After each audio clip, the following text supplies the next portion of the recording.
নমস্কাৰ বন্ধুসকল, welcome to my YouTube channel Partha মেছলৈ। আজিও কেইবাটাও গুৰুত্বপূৰ্ণ খবৰ লৈ মই আহিছোঁ আপোনালোকৰ বাবে। সেইকাৰণে ভিডিঅ'টো অলপ স্কিপ নকৰাকৈ প্ৰথমৰ পৰা শেষলৈ সম্পূৰ্ণ চাব। আৰু নতুনকৈ অহা বন্ধুসকলক, যিসকলে এতিয়ালৈ এই ইউটিউব চেনেলটি ছাবস্ক্ৰাইব কৰা নাই, তেওঁলোকক মই অনুৰোধ কৰিম, এটা ৰিকুৱেষ্ট কৰিম, কাইণ্ডলি এই ইউটিউব চেনেলটি ছাবস্ক্ৰাইব কৰি ল'ব আৰু লগতে থকা বেল আইকনটো প্ৰেছ কৰি দিব, যেন আগন্তুক দিনতো মই ভিডিঅ'জবোৰ আপলোড দিলে আপোনালোকৰ তাত নটিফিকেশ্যন গৈ পায়, আপোনালোকে সোনকালে ভিডিঅ'জবোৰ চাব পাৰে। আৰু গভৰ্ণমেণ্টৰ লগত জড়িত যিবোৰ ইনফৰমেশ্যন প্ৰতিদিনে ভিডিঅ'জৰ মাধ্যমে প্ৰস্তুত কৰি এইটো ইউটিউব চেনেলত আপলোড দি থাকোঁ, যিবোৰ ইনফৰমেশ্যন আমাৰ সকলোৰ বাবে অতিকৈ জৰুৰী হয়, নাগৰিক হিচাপে যিখিনি সুবিধা আমি চৰকাৰীভাৱে পাব পাৰোঁ, সকলো ইনফৰমেশ্যন ইয়াত উপলব্ধ থাকে মোৰ চেনেলত।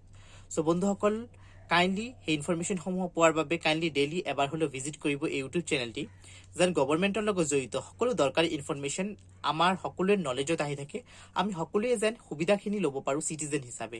চ' বন্ধুসকল, আৰু পলম নকৰাকৈ আজিৰ ভিডিঅ'টো আৰম্ভ কৰোঁ। আজিৰ ভিডিঅ'টোৰ আৰম্ভণিতে যিটো প্ৰথম আপডেট দিম, আপডেটটো আমাৰ কৃষক বন্ধুসকলৰ বাবে। কৃষকসকল আমাৰ অন্নদাতা হয়, তো মই চেষ্টা কৰোঁ যেন তেওঁলোকৰ বেনিফিটৰ বাবে যিবোৰ আঁচনি চৰকাৰে দিয়ে, সেই সমস্ত গোটেইখিনি ইনফৰমেশ্যন মই যেন দিব পাৰোঁ।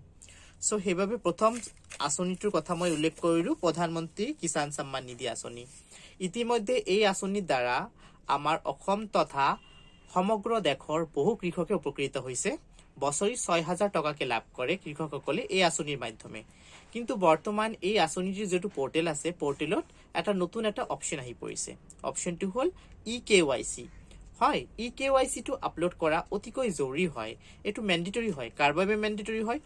যিসকল কৃষকৰ নাম এইটো আঁচনিত হিতাধিকাৰী লিষ্টত অলৰেডি আছে, তেওঁলোকে যিসকলে এতিয়া মানে অলৰেডি এই আঁচনিৰ সুবিধা লাভ কৰি আছে, তেওঁলোকৰ বাবে eKYCটো আপলোড দিয়াটো অতিকৈ জৰুৰী হয়। অন্যথা তেওঁলোকৰ আঁচনিটো বন্ধ হৈ যাব তেওঁলোকৰ বাবে, যদিহে তেওঁলোকে eKYCটো আপলোড নিদিয়ে। সেইকাৰণে মই বাৰে বাৰে কৈ দিওঁ আপোনালোকৰ, বেছি কোনো এটা জঞ্জালৰ প্ৰয়োজন নাই।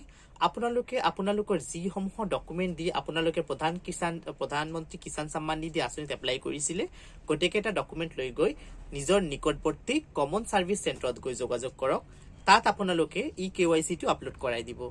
এইটো অতিকৈ সহজ প্ৰক্ৰিয়া হ'ব, আপোনালোকে অতি সোনকালে কামখিনি কৰি লওক। অন্যথা কিন্তু আপোনালোকৰ যিটো সুবিধা পাই আছে প্ৰধানমন্ত্ৰী কিষাণ সন্মান নিধি আঁচনিৰ মাধ্যমে, সুবিধাখিনি আপোনালোকে আকৌ নাপাব। মই নিবিচাৰোঁ যেন কৃষক বন্ধুসকল কিবা ধৰণৰ অসুবিধাৰ সন্মুখীন হওক, সেইকাৰণে ইনফৰমেশ্যনটো দিলোঁ, অতি সোনকালে এই কামখিনি কৰি লওক। এইটো হ'ল আজিৰ প্ৰথমটো আপডেট। আজিৰ দ্বিতীয়টো গুৰুত্বপূৰ্ণ আপডেট অতিকৈ গুৰুত্বপূৰ্ণ হয়, কিয়নো এইটো ৰেচন কাৰ্ডৰ লগত জড়িত। ইতিমধ্যে আমাৰ দেশত one nation one ration card, মানে এখন ৰাষ্ট্ৰ আৰু এটাই ৰেচন কাৰ্ড থাকিব সকলোৰ, সেইটো প্ৰক্ৰিয়া আৰম্ভ হৈ গৈছে।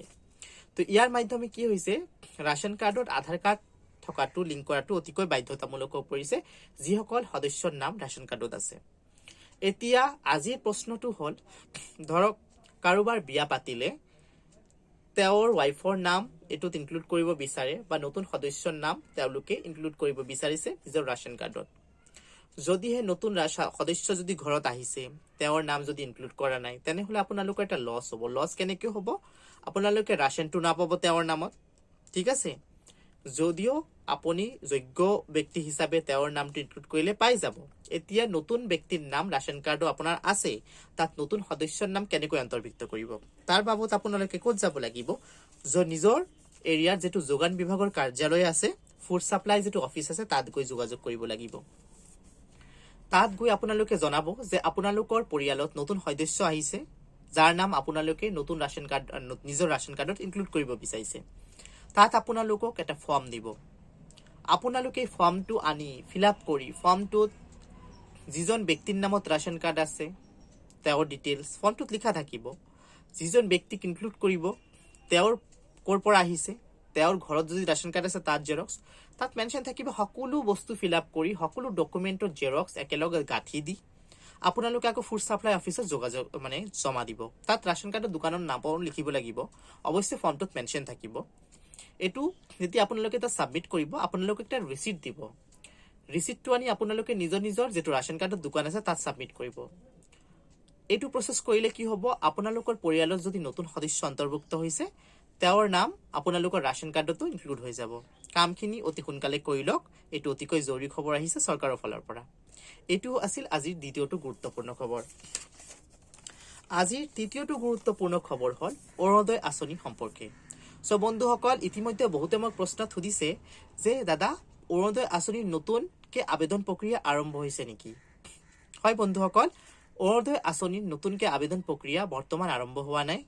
অৰুণোদয় আঁচনি সম্পৰ্কে এটা তথ্য মই আপোনালোকক দিওঁ। অতি শীঘ্ৰে 2022 চনৰ জানুৱাৰী মাহৰ অন্তিম ফালে মানে 15 তাৰিখৰ পিছত অৰুণোদয় আঁচনিৰ নতুন প্ৰক্ৰিয়া আৰু আবেদন প্ৰক্ৰিয়া আৰম্ভ হোৱাৰ এটা সম্ভাৱনা আছে। এইটো কিন্তু সাম্ভাব্য নিউজ হয়, 100% এচিয়ৰ নহয়। তাৰ উপৰি বহুতে মোক সুধিছিলে যে অৰুণোদয় আঁচনিত অনলাইনকে এপ্লাই কৰিব পাৰে নেকি? সো বন্ধুসকল, বৰ্তমানলৈ চৰকাৰীভাৱে কোনো ধৰণৰ প্ৰক্ৰিয়া দিয়া নাই যে অৰুণোদয় আঁচনি অনলাইন আবেদন কৰাৰ প্ৰক্ৰিয়া এতিয়ালৈ দিয়া নাই। আগন্তুক দিনত যদি অৰুণোদয় আঁচনিত অনলাইন আবেদন কৰাৰ সুবিধা আহে, ডেফিনেটলি মই মোৰ ভিডিঅ'জৰ মাধ্যমে আপোনালোকে জনাই দিম। আপোনালোকে সেইবাবে মোৰ ভিডিঅ'জবোৰ ৰেগুলাৰলি চাব। কিন্তু বৰ্তমান অৰুণোদয় আঁচনিৰ নতুনকে আবেদন প্ৰক্ৰিয়া আৰম্ভ হোৱা নাই। মই এইটো কথা ক্লিয়াৰ কৰি দিলোঁ।